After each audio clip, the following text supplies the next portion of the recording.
उपमुख्यमंत्री एकनाथ शिंदे आज अमरावती दौऱ्यावर दुपारी शिवसेनेच्या मेळाव्याला उपस्थिती लावणार। सायंकाळी अंबादेवी आणि एकविरा देवीचं दर्शन घेणार। इस्कॉन मंदिराच्या भूमिपूजन सोहळ्याला उपस्थित राहणार। स्थानिक स्वराज्य संस्थांच्या निवडणुकीसाठी भाजपा ॲक्शन मोडवर। भाजपच्या मंडल कार्यक्षेत्रात बदल करण्याचा निर्णय। मुंबईत आता 36 ऐवजी 108 मंडल अध्यक्षांची नियुक्ती। जिल्हाध्यक्षपदी 45 ते 60 वयोगटातील ज्येष्ठ व्यक्तींची नियुक्ती। कोर कमिटीच्या बैठकीत निर्णय। नवी दिल्लीत आज केंद्र सरकारची सर्वपक्षीय बैठक। सकाळी 11 वाजता संसदेच्या लायब्ररी बिल्डिंगमध्ये बैठकीत सर्व पक्षांतील खासदारांना ऑपरेशन सिंदूरची माहिती दिली जाईल। ऑपरेशन सिंदूरचं सामनातून कौतुक। पाकिस्तान जगाला भार ठरलेली दहशतवाद्यांची भूमी। दहशतवादी पाकिस्तानच्याच आश्रयाला कसे येतात? कोणी निरपराध नागरिकांचे प्राण घेत असेल तर युद्धाचा मार्ग स्वीकारावा लागतोच। सामनातून कारवाईचं कौतुक। मालेगाव बॉम्बस्फोटातील आरोपी साध्वी प्रज्ञा सिंगबाबत आज सुनावणी। उच्च न्यायालयात आज सुनावणी। 2008 मध्ये मालेगाव ब्लास्ट प्रकरणाची सुनावणी पूर्ण। सुनावणीनंतर न्यायालयानं निकाल राखून ठेवला। न्यायालय आज निकाल देण्याची शक्यता। ऑपरेशन सिंदूरमुळे झालेल्या नुकसानीचे फोटो समोर। मॅक्सार टेक्नॉलॉजीचे सॅटेलाइटचे फोटो समोर। बहावलपूरमधील जामिया मशिदीचे आणि मुरीदकेब शहराचे फोटो। भारतीय क्षेपणास्त्रामुळे झालेले नुकसान सॅटेलाइट फोटोंमधून दिसून आले। जम्मूच्या काही भागातील शाळा आज बंद। जम्मू, सांबा, कठुआ, राजौरी आणि पूंछमध्ये आज शाळा बंद। शाळा, महाविद्यालय, शैक्षणिक संस्थाही आज बंद। खबरदारी म्हणून शिक्षण संस्था बंद ठेवण्याचे आदेश। मुंबईतील श्री सिद्धिविनायक गणपती मंदिरात आज विशेष आरती। सकाळी 8:30 ते 9:30 दरम्यान विशेष आरती आणि पूजेचं आयोजन। ऑपरेशन सिंदूरच्या यशस्वीतेच्या अनुषंगानं आयोजन। सोलापुरात गृहराज्यमंत्री योगेश कदम यांच्या हस्ते आदर्श संस्थाचालक म्हणून अभिजित ढोबळे यांचा गौरव। एकनाथ स्वाभिमानी शिक्षक सेनेचा सोलापुरात मेळावा। राज्यातील सर्व ITI-मध्ये आपत्ती व्यवस्थापनाचे धडे। भारत-पाक संघर्षाच्या पार्श्वभूमीवर मंत्री मंगल प्रभात लोढांचा निर्णय। कोपरीच्या राजमाता जिजाऊ शासकीय ITI-मधून सुरुवात। माजी पोलीस महासंचालक प्रवीण दीक्षित मार्गदर्शन करणार। विद्यार्थ्यांना सिव्हिल डिफेन्स आणि आपत्ती व्यवस्थापनाचे धडे। अनिरुद्धाज अकॅडमी ऑफ डिझास्टर मॅनेजमेंट देणार प्रशिक्षण। भारतीय सैन्य दलाने केलेल्या उत्तुंग कामगिरीबद्दल साताऱ्यात भाजपाकडून महाआरतीचं आयोजन। पंतप्रधान आणि सैन्य दलाचे केले अभिनंदन। भारतीय सैन्याने ऑपरेशन सिंदूर राबवण्याच्या समर्थनार्थ नागपुरात मशाल रॅली। बजेरिया मित्र परिवारातर्फे ही मशाल रॅलीचं आयोजन। भारतीय सैन्याच्या पराक्रमाचे मीरा भाईंदर शहरात मोठ्या उत्साहात स्वागत। परिवहन मंत्री प्रताप सरनाईक यांच्या कार्यालयात शिवसेनेच्या वतीने आनंदोत्सव साजरा।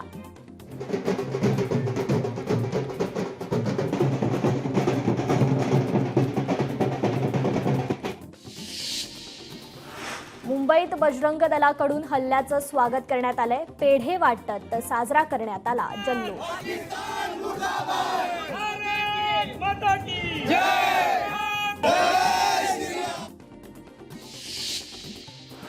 भारतीय सैन्य दलाच्या वतीने सिंदूर ऑपरेशन। भिवंडीत जल्लोष। तिरंगा फडकवत शौर्य गीत गात जल्लोष साजरा।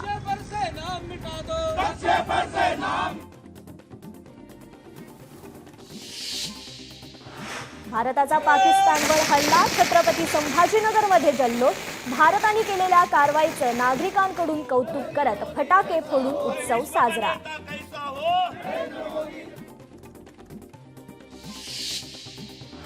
मोदी सरकारने पाकिस्तानमध्ये घुसून ऑपरेशन सिंदूर केल्याबद्दल आमदार गोपीचंद पडळकरांकडून फटाके फोडून आनंदोत्सव साजरा। पाकिस्तानवर भारतीय सैनिकांनी हल्ला केल्याबद्दल भारतीय सैनिकांचं आणि पंतप्रधान मोदींचं अभिनंदन करण्यासाठी आनंदोत्सव साजरा। बुलढाण्याच्या सिंदखेड राजा इथे फटाके फोडून जल्लोष। पाकिस्तानमध्ये केलेल्या एअर स्ट्राईकचा नांदेडमध्ये जल्लोष. ॲडव्होकेट दिलीप ठाकूर यांच्या नेतृत्वाखाली अमरनाथ यात्री संघातर्फे देखला जल्लोष साजरा. पाकिस्तान मोदी मोदी मोदी. ऑपरेशन सिंदूर राबवल्याबद्दल सांगलीत देखील जल्लोष. श्री शिवप्रतिष्ठान युवा हिंदुस्थान कडून जल्लोष साजरा. ऑपरेशन सिंदूरच्या यशानंतर अकोल्यात विश्व हिंदू परिषद आणि बजरंग दलाकडून जल्लोष. यावेळी फटाक्यांची आतिषबाजी करत पाकिस्तान विरोधात घोषणाबाजी करण्यात आली. नागपूरमध्ये भारताने पाकिस्तानवर केलेल्या हल्ल्यानंतर भाजप युवा मोर्चाकडून जल्लोष साजरा. यावेळी तिरंगा फडकावून भारत माता की जयची घोषणा देत पंतप्रधान नरेंद्र मोदींचे मानले आभार. सर्जिकल स्ट्राईक सिंदूर यशस्वीरित्या पूर्ण केल्याबद्दल पैठण शहरामध्ये फटाके फोडत जल्लोष केला साजरा. मोठ्या संख्येने कार्यकर्ते होते उपस्थित. ऑपरेशन सिंदूर नंतर संगमनेरमध्ये फटाके फोडत आनंद उत्सव साजरा. पहलगाम हल्ल्याचा बदला घेतल्याचा आनंद साजरा. भारतीय सेनेनं पाकिस्तानवर एअर स्ट्राईक केल्याने घाटकोपरमध्ये आनंद उत्सव साजरा. नागरिकांनी फटाके फोडून ढोल ताशा वाजवत केला आनंद उत्सव साजरा. एअर स्ट्राईक नंतर सिंधुदुर्गातील कुडाळ शहरात नागरिकांनी जल्लोष करत फटाके वाजवत केला आनंदोत्सव साजरा. ऑपरेशन सिंदूरद्वारे भारतीय सैन्याने पाकिस्तानवर प्रतिहल्ला केल्याचा जल्लोष. मालेगावच्या खामखेडा येथे छत्रपती शिवाजी महाराज पुतळ्याजवळ जल्लोष साजरा. ऑपरेशन सिंदूरद्वारे भारतीय सैन्याचा पाकिस्तानवर प्रतिहल्ला. पुण्यात देखील जल्लोष. भाजप कार्यकर्त्यांनी श्रीमंत दगडूशेठ हलवाई गणपती मंदिरात पूजा करून उत्सव साजरा केला.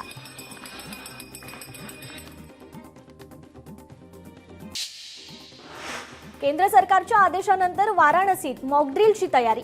श्वान पथक, अग्निशमन दल, पोलीस सज्ज. उरणच्या मोरा बंदरजवळ आपत्तीजन्य परिस्थिती निर्माण झाल्यास त्यापासून बचाव करण्यासाठी मॉकड्रिलचं आयोजन. प्रशासनातर्फे सायरन लावण्यात आले असून नागरिकांना सतर्क राहण्याचे निर्देश. दिव्यांग संघटनेकडून साताऱ्यात बेमुदत उपोषण सुरू. लोकप्रतिनिधींनी दिव्यांगांसाठी 5% राखीव असलेला निधी खर्च करावा. यास विविध मागण्यांसाठी बेमुदत उपोषण. ठाण्यात अवकाळी पावसामुळे झाडांची पडझड. रिक्षावर झाड कोसळलं, प्रवाशाचा मृत्यू. खोपटच्या रुणवाल नगर परिसरातील घटना. दुर्घटनेत रिक्षा चालक जखमी. मुंबईसह उपनगरांमध्ये काल सकाळपासूनच अवकाळी पावसानं जोरदार हजेरी लावली आहे. आज सकाळीही पावसाचं वातावरण असून पावसाची शक्यता वर्तवण्यात येते. ठाणे, पालघर आणि रायगड जिल्ह्यात सतर्कतेचा इशारा देण्यात आलाय. जोरदार वाऱ्यांसह पावसाचा अंदाज हवामान विभागाने व्यक्त केलाय. हिंगोली बस स्थानकात शिक्षिकेच्या बॅगमधील दागिने चोरट्याने पळवले. बस स्थानकावर चोरीच्या घटनेत वाढ. पोलीस प्रशासनाने पोलीस कर्मचाऱ्यांची नियुक्ती करावी अशी नागरिकांची मागणी. चंद्रपूर जिल्ह्यात वादळी वाऱ्याचा कहर. भात शेतीचं मोठ्या प्रमाणात नुकसान. विविध पिकांचं मोठ्या प्रमाणात नुकसान. परभणीत विजेच्या धक्क्याने कंत्राटी कामगाराचा मृत्यू. विद्युत पुरवठा दुरुस्तीचं काम करत असताना दुर्घटना. वादळी वाऱ्यामुळे पेडगाव परिसरात विद्युत पुरवठा खंडित केला होता. कराडमध्ये प्रेम संबंधाच्या संशयावरून युवकाचं अपहरण करून हत्या. 7 जणांना अटक. कराड तालुका आणि कासेगाव पोलिसांची संयुक्त कारवाई. गंगाखेड परिसरातून गांजा जप्त. 1,44,780 रुपयाचा गांजा जप्त. कारवाई दरम्यान आरोपी फरार. परभणीत कापड दुकानात चोरी करताना 2 महिला रंगेहात पकडल्या. बोरीचा आठवडी बाजारात घडली घटना. दुकानदाराच्या लक्षात येताच कपडे चोरी करणाऱ्या महिलांना पकडून पोलिसांच्या केलं स्वाधीन. सांगलीमध्ये दुचाकी चोरट्याला पोलिसांकडून अटक. आरोपीकडून 5 दुचाकीसह 2,40,000 रुपये किमतीचा मुद्देमाल जप्त. ऑपरेशन नार्कोस अंतर्गत विशेष मोहीम. गोंदियात साईनगर शिर्डी एक्सप्रेसमधून गांजा जप्त, ट्रॉली बॅगमधून 2 किलो 205 ग्रॅम गांजा जप्त, रेल्वे पोलिसांकडून अज्ञात व्यक्तीविरुद्ध गुन्हा दाखल. वाशिममध्ये पत्र्याच्या घराला आग, पत्र्याच्या शेडवर विद्युत तार पडून भीषण आग, आगीत मोठ्या प्रमाणात नुकसान. चंद्रपूर जिल्ह्यात अवकाळीने भाताच्या शेतीचं नुकसान, शेकडो हेक्टर शेती अवकाळीमुळे हातून गेली आहे. शासनाने तातडीने पंचनामे करून मदत द्यावी, शिवाय बोनसची थकीत रक्कमही द्यावी अशी शेतकऱ्यांची मागणी. हिंगोलीच्या सेनगाव ते रिसोड महामार्गावर मोटारसायकल आणि क्रुझर गाडीचा अपघात, अपघातानंतर मोटारसायकलने घेतला पेट. अपघातात 2 जण गंभीर जखमी, जखमींना रुग्णालयात केलं दाखल. उल्हासनगरमध्ये कॅम्प 5 मध्ये खड्ड्यात दुचाकी स्वार पडला, खड्ड्याच्या बाजूला कोणतीही सुरक्षा व्यवस्था नसल्याने घडला अपघात.